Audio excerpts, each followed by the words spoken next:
मौत के दौरान क्या क्या हुआ, सबसे ज्यादा याद किसकी आई, वापस आकर किस एक खास आदमी का पूछा। आज जो पीटीआई के साथ हो रहा है वो इमरान रियाज खान का धमाकेदार कमबैक। इमरान रियाज खान ने एक पॉडकास्ट रिकॉर्ड करवाया है जिसका प्रोमो सामने आ गया है। प्रोमो देखने के बाद ये कहा जा सकता है कि इमरान रियाज बहुत तेजी के साथ रिकवर कर रहे हैं। प्रोमो में इमरान रियाज का कहना था कि जिन हालात से मैं गुजरा हूँ वो आसान नहीं थे। इंसान को तकलीफ ज्यादा तब होती है जब कोई अपना मारता है। मुझे जैसे ट्रीट किया गया, बल्कि किसी को भी ऐसे ट्रीट नहीं किया जाना चाहिए कि जैसे वो कोई मुल्क का दुश्मन है।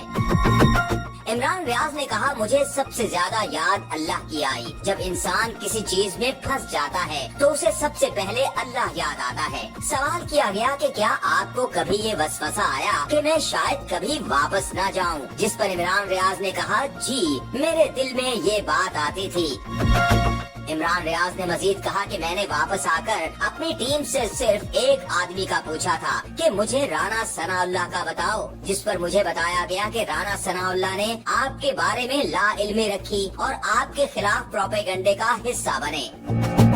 इमरान रियाज ने मजीद ये भी कहा कि आज जो एक पॉलिटिकल पार्टी पीटीआई के साथ हो रहा है, ये पहली मर्तबा मामला इस हद तक गया है और ये जिसके साथ दूसरी या तीसरी दफा होना है, तब किसी ने